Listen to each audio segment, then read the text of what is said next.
I just picked up a Holy Grail Lego set for the collection, and it's not what you're expecting. So last week I stopped into my local bricks and minifig store here in Birmingham, Alabama. I hadn't been by the store in a few weeks, so I wanted to stop in and see what new inventory they had, and catch up with the store manager, JR. While we were chatting, JR mentioned that he had just purchased a huge Bionicle lot from a collector, and asked if I wanted to see them. He took me back to the section of the store where they have their events and parties, and on one of the tables I saw a huge plastic bin. Inside this plastic bin was a ton of Ziploc baggies, and every one of them was a Bionicle figure. He had a ton of instruction manuals laid out on 2 other tables, and he said that he needed to match all of the figures to their corresponding instruction manuals so we could start to price them out and then list them at the store. I had a little bit of time to give, so I offered to help out. Along the way, I started to reminisce about some of the figures that I recognized having owned when I was a lot younger. I had a few of the Rakshi, I had a couple of the Toa Horticas, I had a couple Parakas, Toa Pohatu, and more. I remembered buying a couple of guidebooks from the Scholastic Book Fair when it came to my school a long time ago, and I started to share some of my very limited Bionicle lore knowledge with JR. And in the course of sorting out probably 60 plus sets,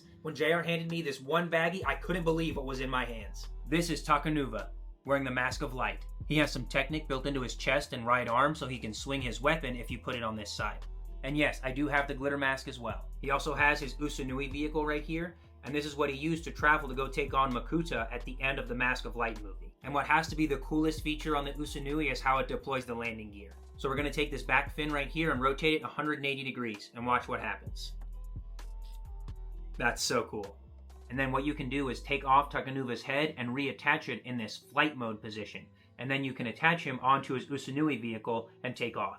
When I looked at this guy in my hand through the Ziploc baggie, the inner child in me started screaming. Even though I've parted ways with pretty much every other Bionicle figure I've ever owned, except for one, shout out to my guy Axon, I'd always hoped that I might cross paths with this one day. Seeing him in the flesh made me realize that his golden armor is even more glorious than I ever could have imagined. When we got done sorting out all the figures, JR asked me if I wanted to take him home. He looked into the pricing for this set and offered me a little discount for helping him sort out all the sets. I asked if I had any store credit available because that's the only way I was going to be able to convince myself to take it. He told me that I did have store credit and more than I needed to be able to buy the set. A big thank you to JR and Bricks and Minifigs for this epic pickup. If you guys are interested in any of those other sets that he picked up in that huge collection, they should be priced out and available for purchase right now. Thank you guys so much for watching, and I'll see you in the next one.